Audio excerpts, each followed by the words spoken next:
जो अच्छे राजा होने चाहिए उनको ऋषि के समान होना चाहिए। जब हम चाणक्य के अर्थशास्त्र को पढ़ते हैं, जो कि केवल एक 2000 साल पहले की बात है, तो जो वर्णन चाणक्य पंडित करते हैं कि कैसे राजा को होना चाहिए और राजा की दिनचर्या कैसे होनी चाहिए, इसको जानकर हम आश्चर्यचकित हो जाएंगे कि राजा को चाहिए कि वो प्रजा के हित के लिए दिन भर कार्यरत रहे। दिन में कम से कम 4 से 6 घंटे वो धार्मिक कार्यों में लगाए, भक्तों से कथा श्रवण करे, शास्त्रों को पढ़े, भगवान की अर्चा विग्रह की सेवा करे और फिर अपने प्रजा के हित के लिए अन्य कार्य करें। जब तक राजा अपने आप ऐसे धार्मिक कार्यों में शामिल नहीं होता, वो अपना भी हित नहीं कर पाएगा तो प्रजा का कल्याण कैसे करेगा।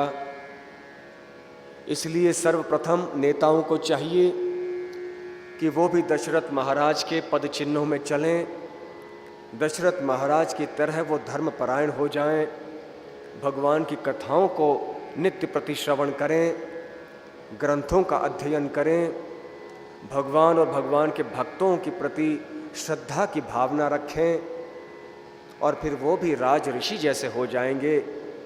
यथा राजा तथा प्रजा। यदि राजा दशरथ महाराज और श्री रामचंद्र के समान होंगे तो प्रजा क्या पीछे रह सकती है? प्रजा भी उन्हीं की तरह ऋषियों के गुण अनुशीलन करने में कार्यरत रहेंगे। तो दशरथ महाराज लव और कुश कहते हैं, ये तो प्राय राज ऋषि तो क्या महर्षि के समान हैं। महर्षि से आगे हैं ब्रह्म ऋषि। तो दशरथ महाराज केवल राज ऋषि नहीं है, वो तो महर्षि है, महर्षि है, महाऋषि। ऐसे लव कुश वर्णन करते हैं। और दशरथ महाराज का गुणगान केवल पृथ्वी लोक में नहीं, तीनों भुवनों में होता है। देवलोक में भी महाराज दशरथ का गुणगान होता है। इतने शक्तिशाली हैं महाराज दशरथ कि उनके कोई शत्रु नहीं हैं। जितने भी अन्य राजाएं हैं वो सब उनके मित्र हैं। दशरथ महाराज के पास जो धन है, जो ऐश्वर्य है, वो साक्षात इंद्रदेव और कुबेर के समान है। दशरथ महाराज सत्यवचनी हैं, कभी भी झूठ नहीं बोलते हैं, अपने वचन को पूर्ण करते हैं सदैव। ऐसे महाराज दशरथ के राज्य में प्रजा कैसी थी, इसका अनुमान तो हम कर ही सकते हैं।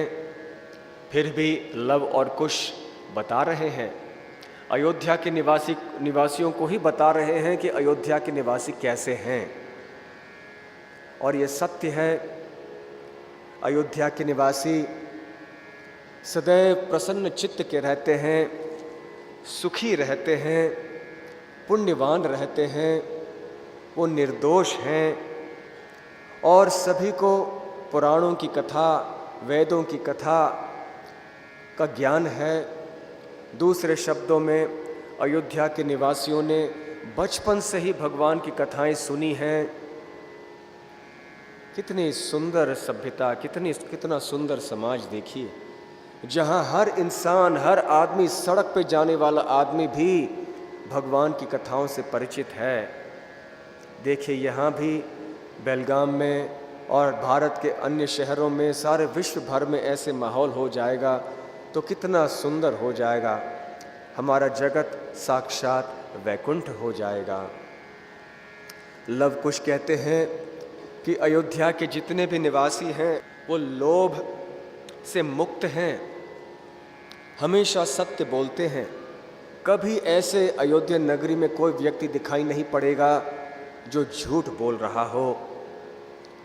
अयोध्यावासी सदैव संतुष्ट रहते हैं, किसी के धन से, किसी के पद से, किसी के प्रतिष्ठा से, किसी के गुणों से, किसी के सौभाग्य से कभी जलते नहीं हैं, कभी ईर्ष्या नहीं करते हैं, द्वेष नहीं करते हैं। कभी ये नहीं सोचते हैं कि उनके पास इतना क्यों और मेरे पास क्यों नहीं।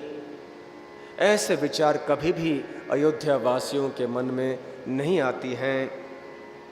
ऐसे कोई गृहस्थ नहीं दिखा जाता अयोध्या में जिसके पास में प्रचुर मात्रा में धन और धान्य न हो, जिसके पास शहर में रहते हुए भी गाय आदि न हो।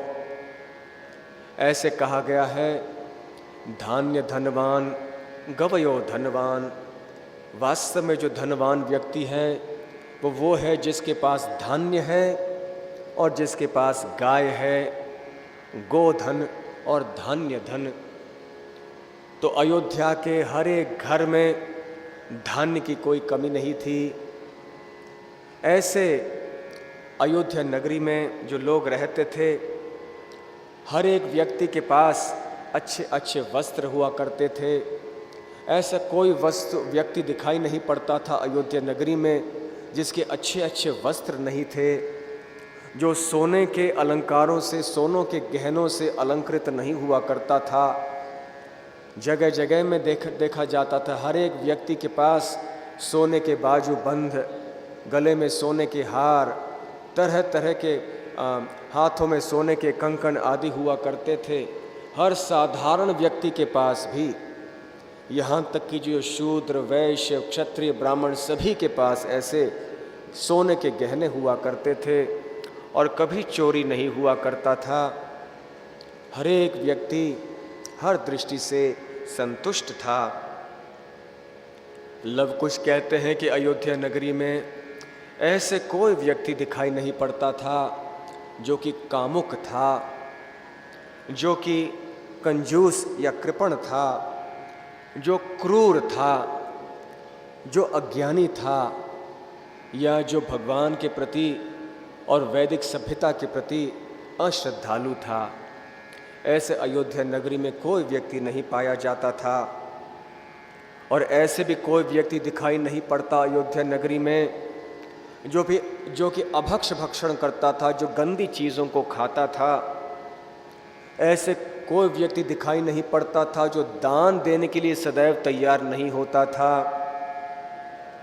जो कि अपने मन को और इंद्रियों को वश में करने का प्रयास नहीं करता था, जो कि अपने घर में रोज यज्ञ के लिए अग्नि नहीं जलाता था और आहुति अर्पण नहीं करता था। ऐसे कोई व्यक्ति नहीं पाया जाता था अयोध्या में जिसका हृदय संकुचित था, जो छोटे हृदय वाला आदमी था। ऐसे कोई व्यक्ति नहीं पाया जाता था जो चोर था, जो कपटी था, जो द्वेषी था, जो अनैतिक था, जो अशुद्ध था।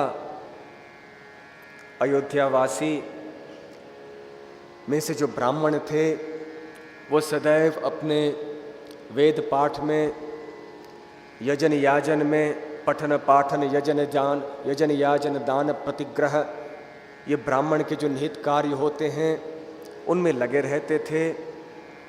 वो दान देने के लिए ज़्यादा आतुर रहते थे, दान स्वीकार करने के लिए आतुर नहीं होते थे, मूल्यवान वस्तुओं को नहीं चाहते थे।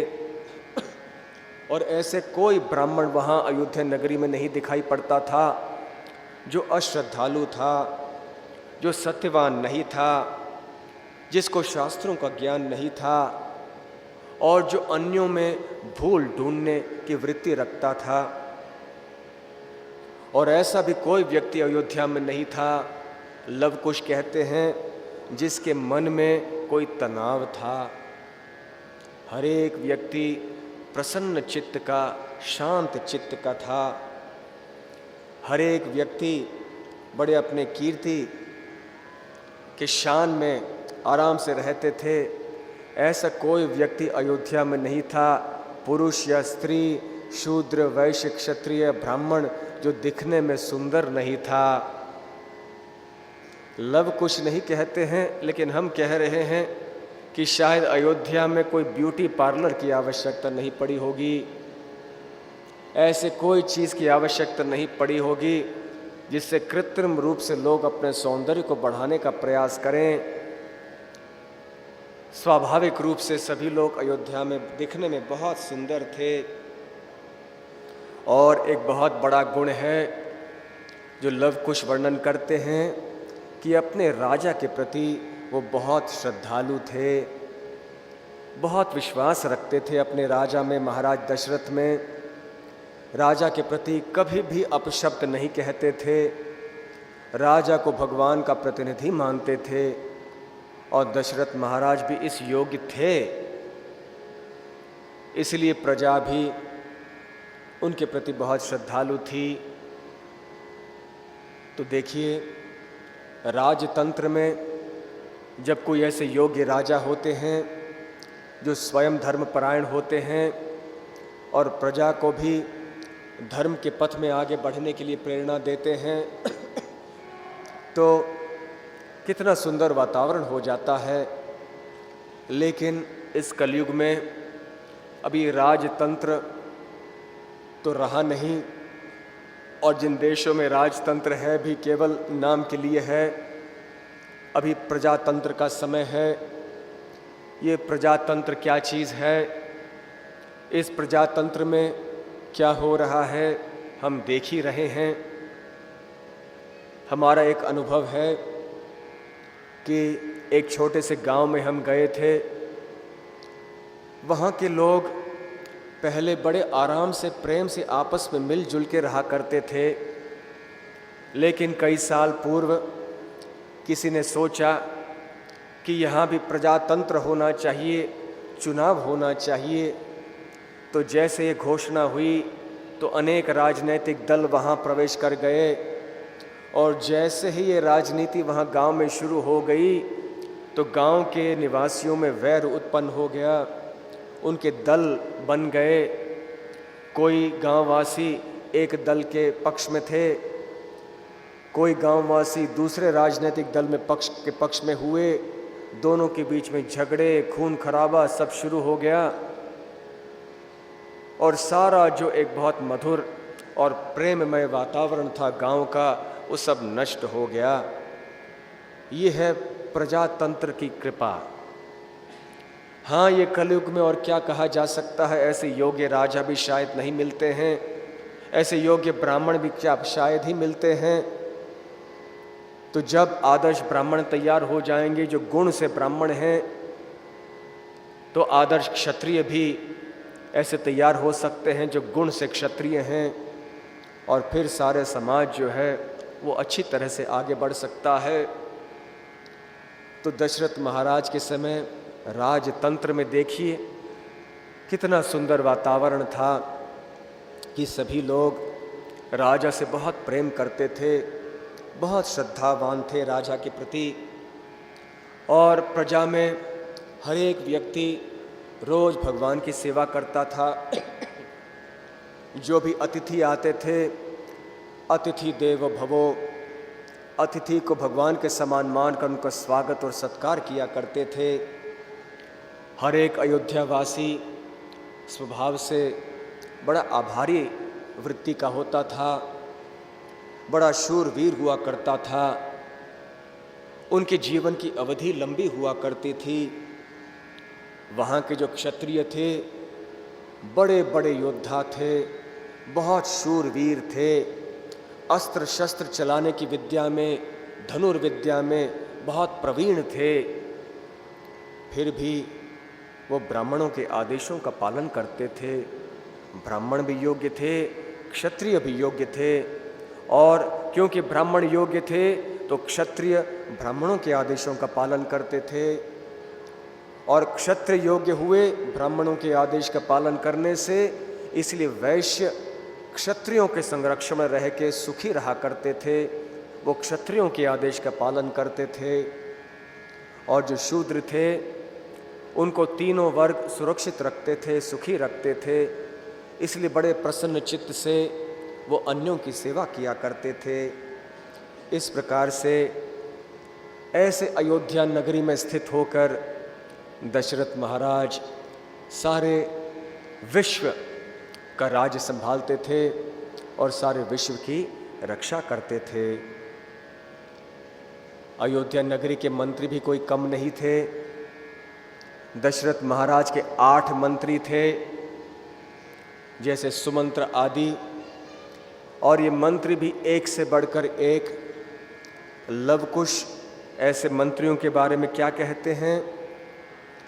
वे 8 मंत्री, ये 8 के 8 हैं, वो इतने बुद्धिमान थे कि वो हर परिस्थिति में नापतोल कर सकते थे कि क्या करना चाहिए या क्या नहीं करना चाहिए। अन्यों के मन को वो जान सकते थे कि सामने वाला आदमी क्या सोच रहा है। हमेशा महाराज दशरथ के शुभ चिंतक थे। महाराज दशरथ के कल्याण के लिए वो कार्यरत सदैव रहते थे। अपने स्वामी महाराज दशरथ के प्रति बहुत श्रद्धालु थे। कभी भी ऐसे कोई कार्य होने नहीं देते या ऐसे वचन नहीं कहते जो उनके स्वामी महाराज दशरथ के हित में नहीं था। अपने चित्त से, अपने कार्यों में ये बहुत शुद्ध थे। बड़े करुणा के भावना से बोलते थे। उनके चेहरे में बात करते समय हमेशा हल्की मुस्कान होती थी। कभी क्रोधित होकर नहीं बोलते थे, कभी भेदभाव नहीं करते थे, और अपने विद्या के कारण वो बहुत नम्र हुआ करते थे। कभी उनको ये ठाठ नहीं हुआ करता था, घमंड नहीं हुआ करता था कि हम इतने बड़े मंत्री हैं। बहुत नम्रता से पेश आते थे, न केवल राजा के सामने, न केवल ऋषियों मुनियों के सामने, लेकिन साधारण प्रजा के सामने भी ऐसे ही उनका विनीत व्यवहार रहा करता था। ये बहुत बुद्धिमान थे। इनकी इंद्रियां, इनका मन वश में हुआ करता था। वो भी शास्त्रज्ञ थे, धर्मपरायण थे, कभी भी झूठ नहीं बोलते थे। गुस्सा होकर भी कभी झूठ नहीं बोलते थे। अपने कोई स्वार्थ के लिए झूठ नहीं बोलते थे, कभी भोग के लिए भी झूठ नहीं बोलते थे। ऐसे थे महाराज दशरथ के मंत्री। हर परिस्थिति में कैसे बर्ताव करना चाहिए, प्रेम से कैसे, बुद्धिमानी से हर एक समस्या का समाधान करना चाहिए, इसमें, इस कला में ये मंत्रीगण सब निपुण थे। और महाराज दशरथ के प्रति, अयोध्या राज्य, कौशल राज के प्रति जो उनकी श्रद्धा थी, इनके बारे में इनकी परीक्षा अनेक समय हो चुकी थी। यहाँ तक कि उन्होंने अपने पुत्रों को भी कभी कभी दंड दिया। जब ये पुत्र गलत ठहराए, जब कोई गुनाह पुत्रों ने किया तो पीछे हटे नहीं अपने ही निजी पुत्रों को दंड देने के लिए। तो आधुनिक काल में नेताओं को सीखना चाहिए, मंत्रियों को सीखना चाहिए। दशरथ महाराज के मंत्रियों के चरित्र के बारे में सुनकर और पढ़कर जान लेना चाहिए कि मंत्री को कैसे होना चाहिए। अनेक वर्ष पूर्व, अनेक नहीं, केवल 10 वर्ष पूर्व एक मंत्री थे किसी दूसरे प्रांत में, जिनको कि भ्रष्टाचार के आरोप से मंत्री पद से बाहर कराया गया। एक पत्रकार ने उनसे पूछा कि ऐसे कहा जा रहा है आपके बारे में कि आपके रिश्तेदारों के लिए आपने बहुत सी चीज़ें की जो गैर कानूनी हैं, उनको आगे बढ़ाने के लिए आपने ऐसे कार्य किए, क्या ये सही है? तो उस मंत्री ने उत्तर दिया, मैं मेरे रिश्तेदारों के लिए नहीं करूँगा तो क्या आपके रिश्तेदारों के लिए करूँगा? अब दशरथ महाराज के मंत्री ऐसे नहीं थे। वो केवल महाराज दशरथ के हित के लिए कार्य करते थे, प्रजा के हित के लिए कार्य करते थे। कभी भी उनके मन में स्वार्थ की भावना नहीं आई। हालांकि वो धनार्जन करते थे, जो वैश्य थे, जो व्यापार करते थे, उनसे कर तो वसूल करते थे, परंतु योग्य दृष्टि से, अन्याय से नहीं, अत्याचार से नहीं। वो सामने वाले को देखते थे कि इसकी योग्यता क्या है, इसकी आर्थिक परिस्थिति क्या है, और यदि कोई व्यक्ति ने गुनाह किया है तो इसका दंड कितना गहरा है और किस प्रकार का दंड इसे दिया जा सकता है, बड़े सोच विचार करके वो करते थे। धनार्जन करते थे तो केवल राज्य के लिए, सेना के लिए, महाराज के लिए, अपने लिए नहीं करते थे। आजकल परिस्थिति कितनी बदल गई है। आजकल लोग अधिकतर चुनाव लड़ना चाहते हैं और नेता बनना चाहते हैं, मंत्री पद प्राप्त करना चाहते हैं इत्यादि, केवल प्रजा के हित के लिए नहीं। कहने के लिए तो ऐसा सभी कहते हैं कि हम प्रजा का कल्याण करना चाह रहे हैं, परंतु अनेक बार ये देखा जाता है कि केवल कहना तो अच्छा नहीं लगता, परंतु सत्य है कि केवल अपने जेबों को भरने के लिए ऐसे किया जाता है। अधिकतर देखा जाता है, हाँ अच्छे लोग भी हैं राजनीति के क्षेत्र में, हर जगह अच्छे लोग हैं, लेकिन अच्छे लोगों की संख्या बहुत कम है। तो ऐसे प्रजातंत्र के समय में ये दशा है, परंतु महाराज दशरथ के मंत्री इस प्रकार के नहीं थे।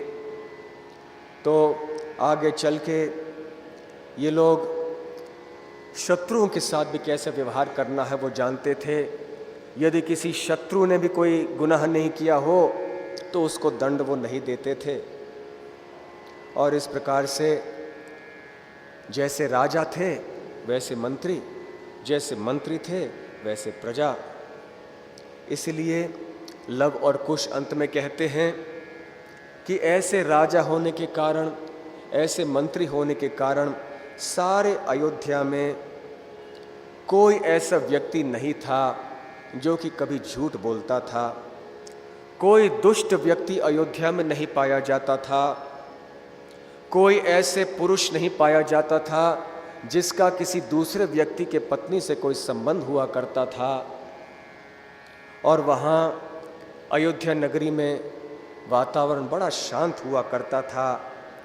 और अनेक देशों से, देश विदेश में, सारे पृथ्वी में अयोध्या के जो मंत्री थे और अयोध्या के निवासी थे, इनके गुणों के बारे में सभी लोग सुन चुके थे।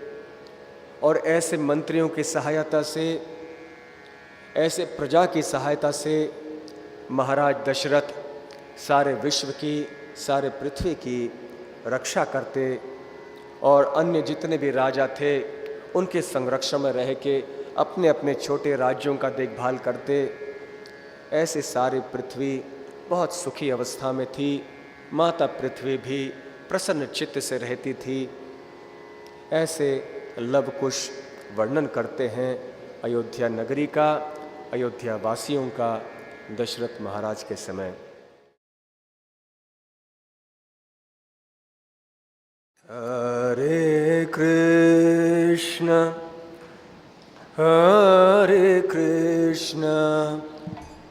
कृष्ण कृष्ण हरे हरे, हरे राम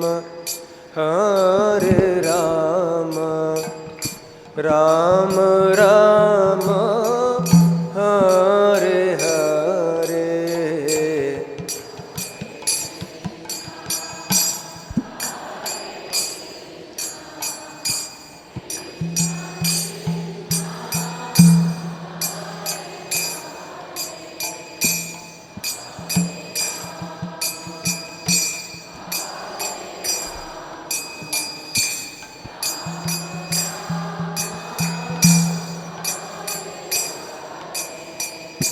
हरे कृष्ण कृष्ण कृष्ण हरे हरे, हरे राम राम राम हरे हरे।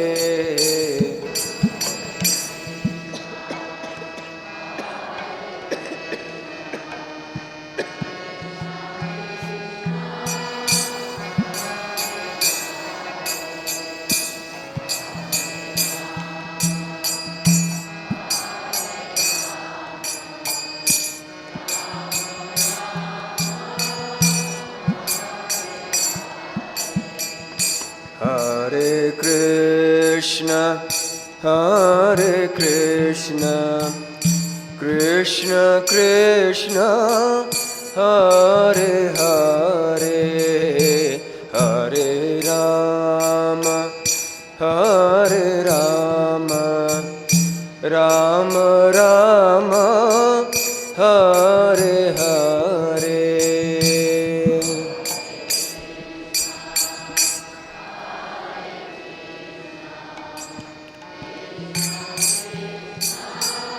सभी बोलिए।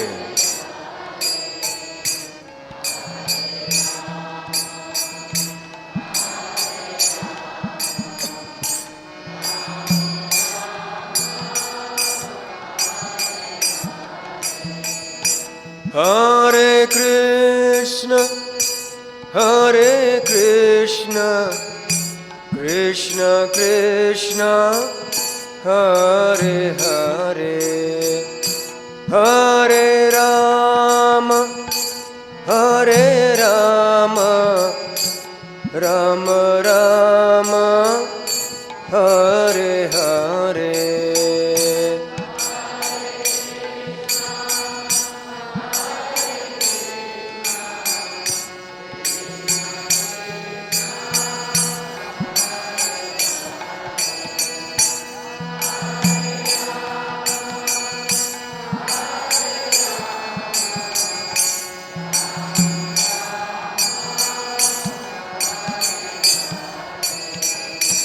Hare Krishna, Hare Krishna, Krishna Krishna, Hare Hare, Hare Rama, Hare Rama, Rama Rama, Hare Hare.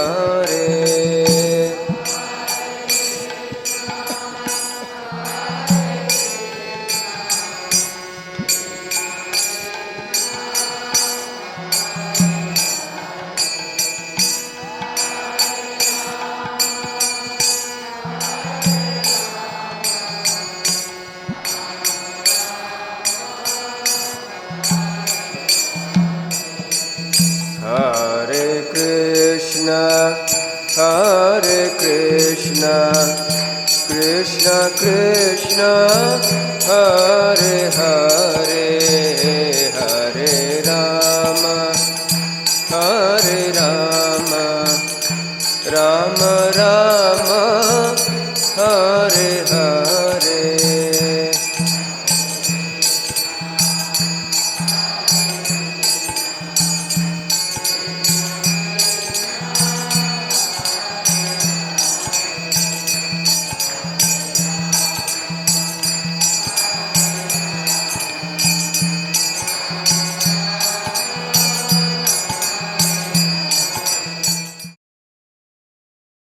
तो ऐसे सुखी अयोध्या नगरी में हर एक व्यक्ति हर दृष्टि से सुखी था, परंतु महाराज दशरथ एक कारण से बहुत दुखी थे। और वो क्या कारण था? वो कारण था कि उनका कोई पुत्र नहीं था। आगे राजगद्दी पर कौन बैठता, उनका वंश आगे कैसे चलता। आखिर दशरथ महाराज इस समय पूरे 60,000 वर्ष के थे। 60 वर्ष के नहीं, 60,000 वर्ष के।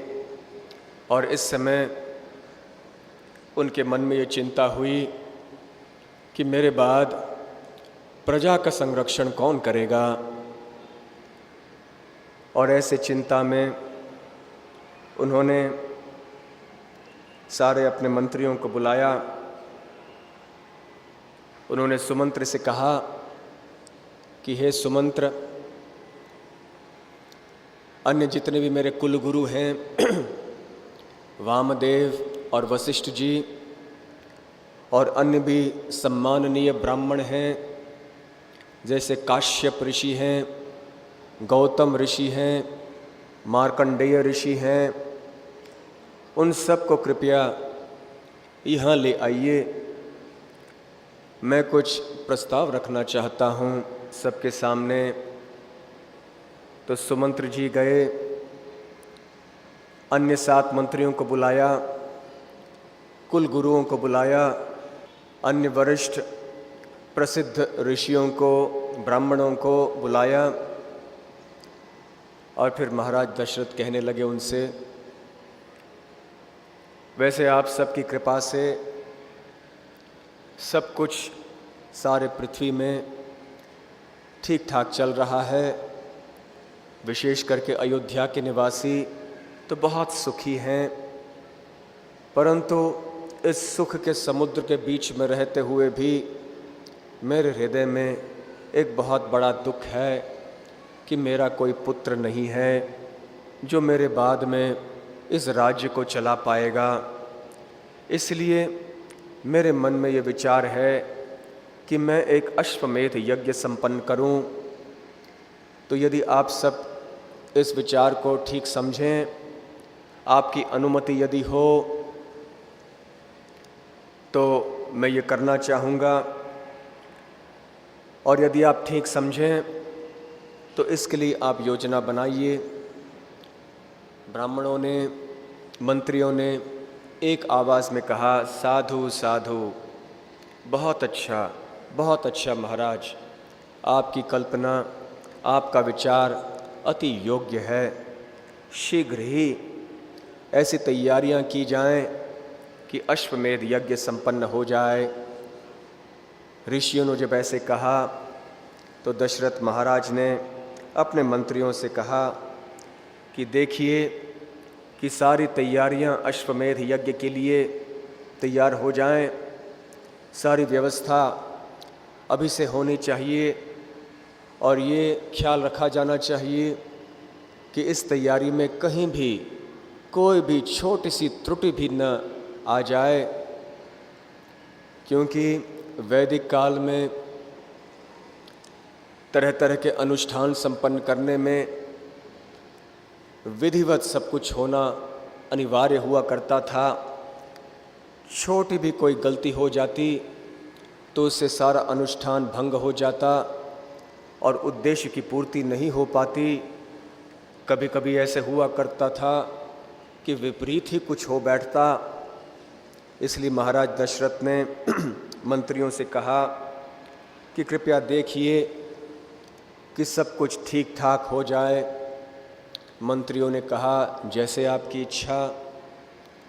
महाराज दशरथ प्रसन्न चित्त से अपने अंदर दरबार महल में गए, अपने रानियों को बुलवाया, अपने रानियों को ये खबर दी कि अब सारे ब्राह्मणों और ऋषियों की अनुमति से, उनके आशीर्वाद से हम अभी अश्वमेध यज्ञ संपन्न करने की तैयारी आरंभ कर रहे हैं। रानियां भी बहुत प्रसन्न हो गईं और इस तरह दशरथ महाराज बड़े प्रसन्न होकर सोच रहे थे कि अब मेरी समस्या का समाधान हो जाएगा।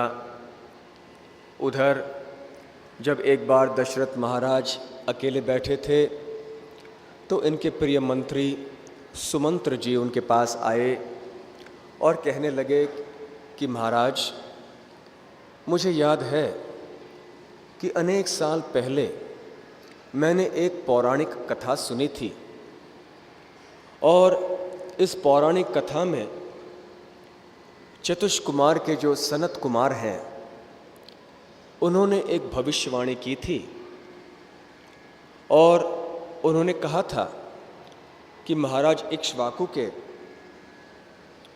वंश में महाराज दशरथ होने वाले हैं और वो अश्वमेध यज्ञ संपन्न करेंगे और इसके द्वारा इनके पुत्र हो जाएंगे। और इसलिए उन्होंने ऐसे भविष्यवाणी की है। तो ये खुश खबर मैं आपको देना चाहता हूँ। तो दशरथ महाराज सुनना चाहते थे वो सारी कथा। फिर सुमंत्र उस कथा को बताने लगे। वो कहने लगे कि सनत कुमार उस समय की बात है, प्राचीन काल की बात है। वो भविष्यवाणी कह रहे हैं कि काश्यप नाम के ऋषि होंगे जो कश्यप मुनि के पुत्र हैं। कश्यप के पुत्र हुए काश्यप। काश्यप मुनि के एक पुत्र होंगे जिनका नाम होगा विभांडक। विभांडक ऋषि वन में निवास करेंगे। उनके एक पुत्र होंगे जिनका नाम होगा ऋष्य शृंग, और वो दोनों वहाँ पर वन में निवास करेंगे। ऋष्य शृंग का जन्म उस वन में होगा और वहीं पे वो पाला पोसा जाएगा। अपने पिता विभांडक ऋषि की सेवा के अलावा ये ऋष्य शृंग ऋषि और कुछ नहीं जानेगा, बल्कि अपने पिता के सिवाय और किसी को ये नहीं जानता है, और उसने किसी मनुष्य को भी नहीं देखा हुआ होगा उस समय। तो ऐसे ऋष्य शृंग ऋषि का जन्म हुआ होगा। ब्रह्मचर्य का पालन, कड़ा पालन वो करेगा। ऐसे समय बीतता जाएगा। उधर पास में अंग राज्य में अकाल पड़ जाएगा, सूखा पड़ जाएगा। वहाँ के राजा होंगे उस समय राजा रोमपाद। रोमपाद महाराज ने वैदिक नियमों का कहीं कुछ उल्लंघन करने के कारण ये सूखा पड़ने वाला है सारे राज्य के ऊपर। ये एक महत्वपूर्ण बात है कि राजा जब पाप करता है तो सारी प्रजा को भुगतना पड़ता है।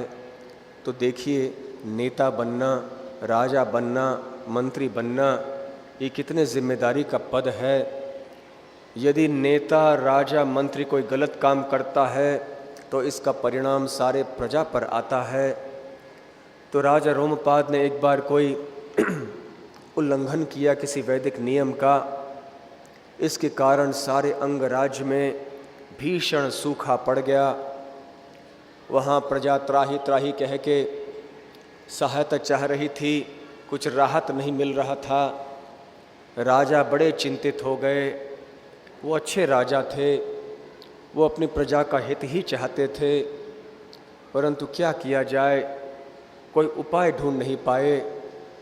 अपने मंत्रियों को बुलवाया, ब्राह्मणों को, ऋषियों को बुलवाया और उनसे पूछा कि आप तो जानते हैं कि मेरे मर्यादा व्यतिक्रमण के कारण या मेरे नियमों का उल्लंघन करने के कारण आज मेरे राज्य में ये सूखा पड़ गया है, तो इसके लिए उपाय आप कृपया ढूंढ निकालिए।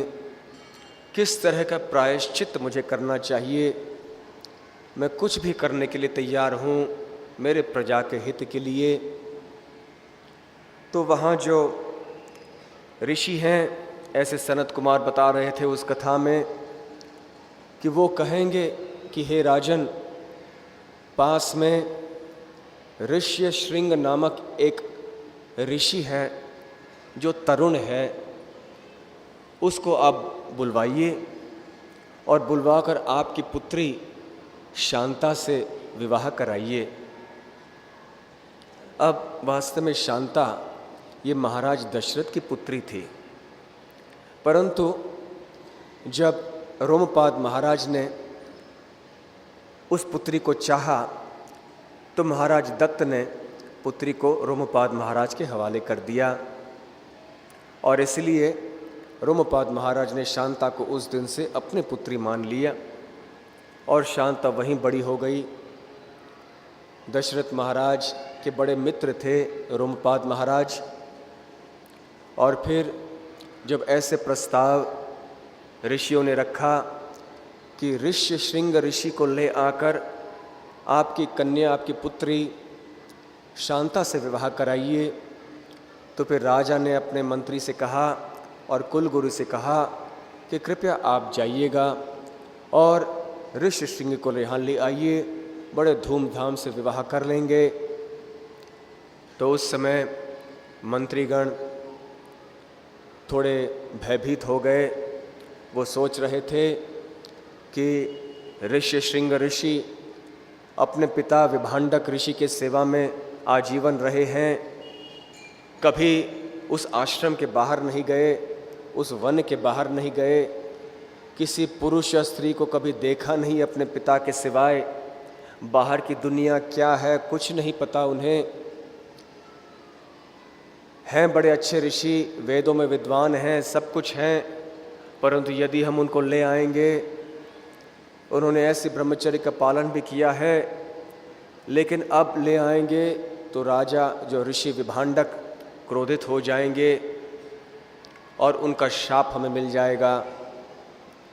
इसलिए वो राजा से कहने लगे कि हे राजन, हम नहीं जाना चाहते हैं, आप क्रोधित मत होइए, हम थोड़ा सोच विचार कर लेते हैं और कोई ऐसा एक उपाय निकाल लेते हैं जिससे सांप भी मरे लाठी भी नहीं टूटे, जिससे समस्या का समाधान हो जाए और दोष हमारे ऊपर नहीं आए, हमारे ऊपर कोई शाप नहीं आए। तो फिर ऐसे सोच विचार में पड़ गए और ऐसे सोचते सोचते फिर समय बीत रहा था।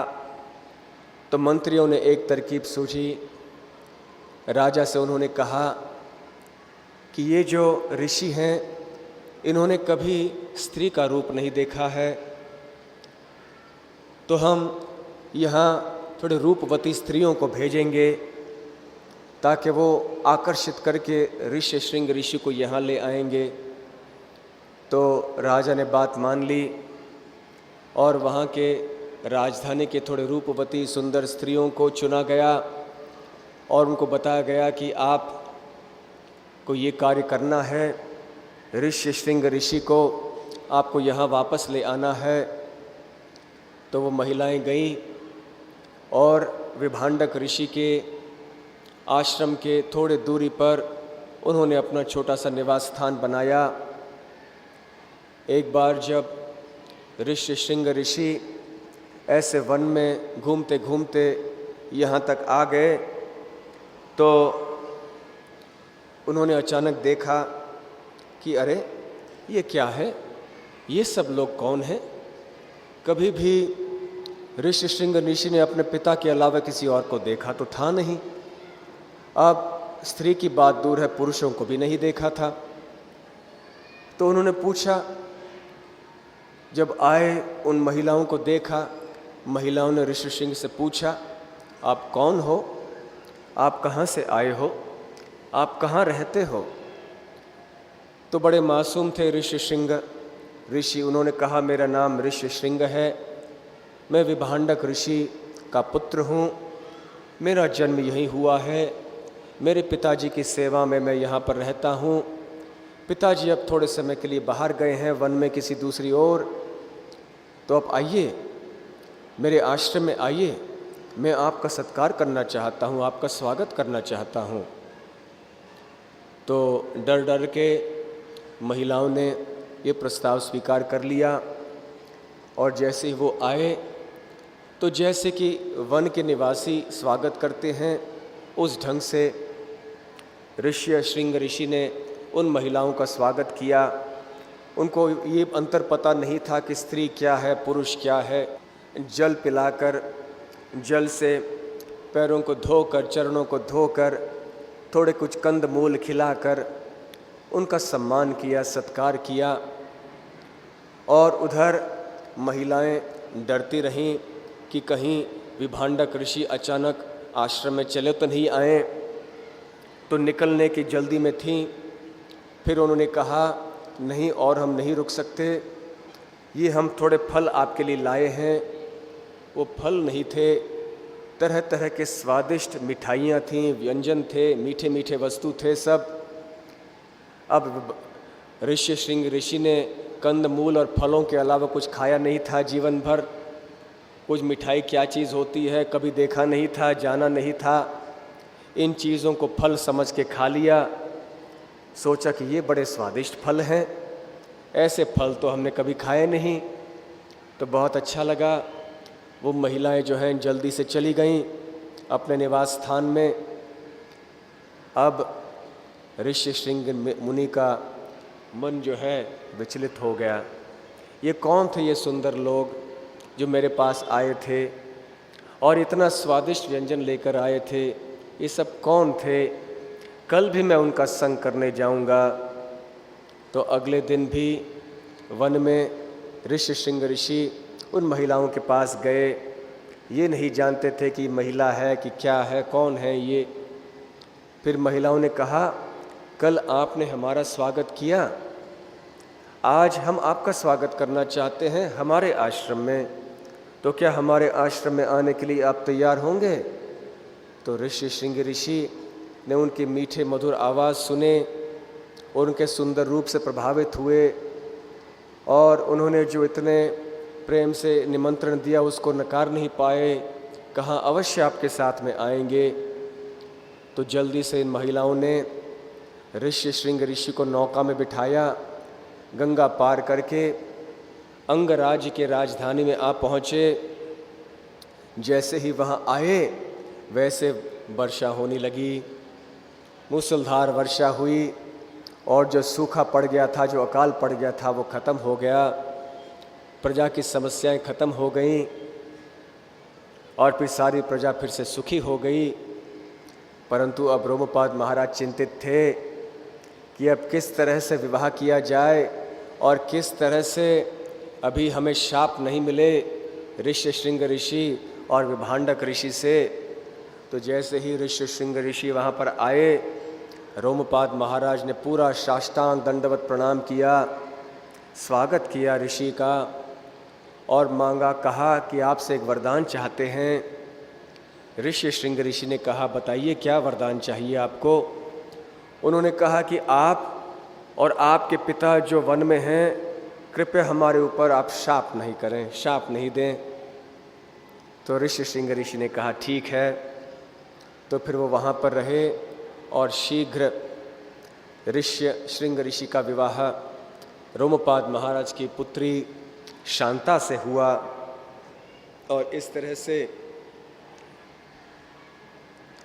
अकाल की जो समस्या थी वो खत्म हो गई। रोमपाद महाराज बड़े संतुष्ट हो गए। उधर सुमंत्र ने अपनी कथा जारी रखी। वो कहने लगे कि सनत कुमार ऋषि कहने लगे कि ऐसे समय आएगा जब महाराज दशरथ अयोध्या निवासी जो रोमपाद महाराज के बड़े घने मित्र हैं, वो विचार करेंगे कि किस तरह से ऋषि श्रृंग ऋषि को अयोध्या बुलाया जाए, एक ऐसे अश्वमेध यज्ञ संपन्न करने के लिए जिसके द्वारा मुझे पुत्र की प्राप्ति होगी, क्योंकि मेरे राज्य चलाने के लिए आगे कोई संतान मेरे पास नहीं है। तो ऐसे जाके वो जब रोमपाद महाराज से कहेंगे तो रोमपाद महाराज तुरंत बात को स्वीकार करेंगे और ऋषि श्रृंग ऋषि को शांता देवी के साथ में अवश्य वापस भेजेंगे। तो ऐसे सनत कुमार ने कहा था, इस सतयुग में नहीं, इसके पिछले वाले सतयुग में ऐसे सुमंत्र ने महाराज दशरथ से कहा। आपको याद होगा कि ये कथा श्री राम की, महाराज दशरथ की, ये त्रेता युग की कथा है।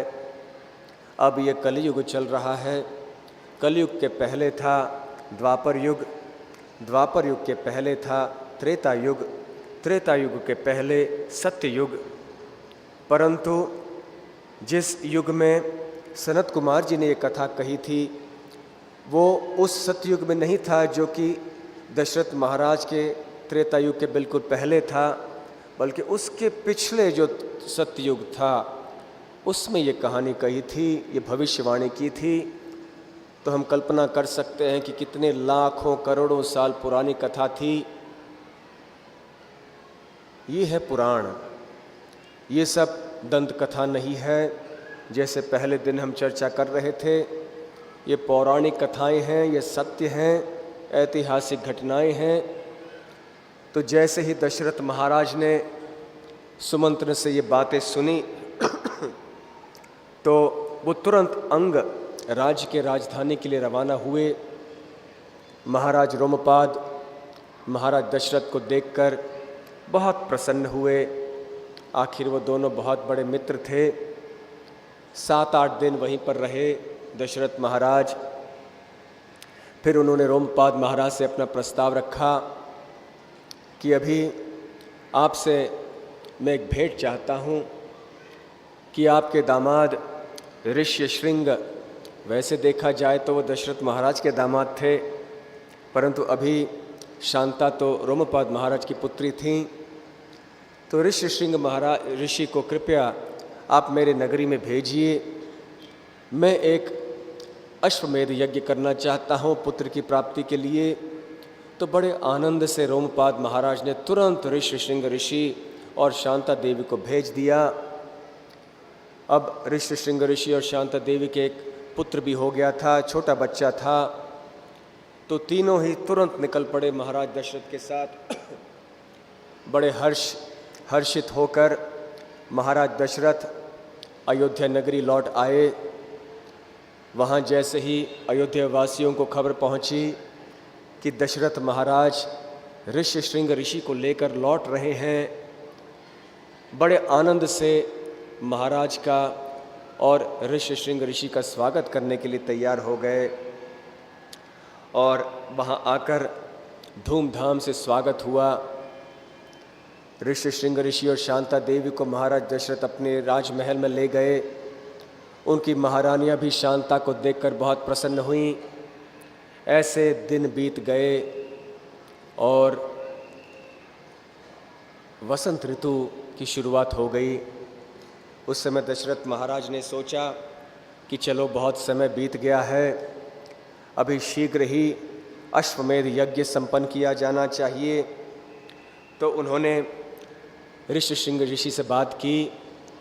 ऋष्यशृंग मुनि ने कहा कि सरयू नदी के उत्तर तट में यज्ञ स्थली की तैयारी की जाए और जो घोड़ा है अश्व, उसको मुक्त किया जाए। तो घोड़े को छोड़ा गया और अश्वमेध यज्ञ में ऐसे हुआ करता था कि 1 साल घोड़ा जहाँ चाहे वहाँ भ्रमण करता और जिस क्षेत्र में घोड़ा जाता वो उस राजा का माना जाता था जिसने घोड़ा छोड़ा हुआ था।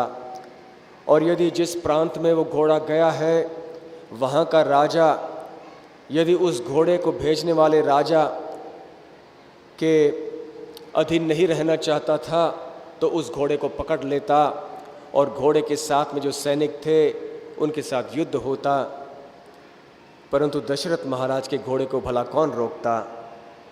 तो घोड़ा घूमने लगा और जैसे घोड़ा निकल गया उस घोड़े के साथ में 400 ऐसे क्षत्रिय राजकुमार गए जो बड़े शूरवीर थे घोड़े की रक्षा करने के लिए। और इधर तैयारियां शुरू होने लगीं। जब दशरथ महाराज ने अपने मंत्रियों को बुलाया, उनसे कहा कि चलिए आप तैयारी कीजिए। पूरा 1 साल बीत गया। अगले साल में जब वसंत ऋतु प्रारंभ हुआ तो अब दशरथ महाराज ने सबको बुलाया कि अभी तैयारियां शुरू कर दीजिए। वशिष्ठ मुनि उनके कुलगुरु थे, उनको बुलवाया जो अपनी पत्नी अरुंधति देवी के साथ आए और वशिष्ठ मुनि के चरणों में कहने लगे कि हे गुरुवर, आप हमारे हितैषी हैं, हमारे वंश के, हमारे राज परंपरा के कुल गुरु और रक्षक हैं, इसलिए ऐसी हमारे ऊपर कृपा करें कि अश्वमेध यज्ञ के लिए जो भी चीज़ें आवश्यक हैं उनकी व्यवस्था आप करिए। बड़े प्रसन्न चित्त से वशिष्ठ मुनि ने कह दिया जैसे आपकी इच्छा। उन्होंने सारे वरिष्ठ ब्राह्मणों को बुलवाया और तरह तरह के आदेश दिए। जो यज्ञ कुंड स्थापित करने के लिए जो योग्य व्यक्ति थे उनको बुलवाया और ऐसे बड़े विशाल यज्ञ संपन्न करने के लिए कितनी व्यवस्था करने की आवश्यकता है, ऐसे लव और कुश ने बहुत विस्तार में वर्णन किया। ऐसे यज्ञ तो आजकल करना संभव नहीं है। एक विशाल शहर ही का निर्माण हुआ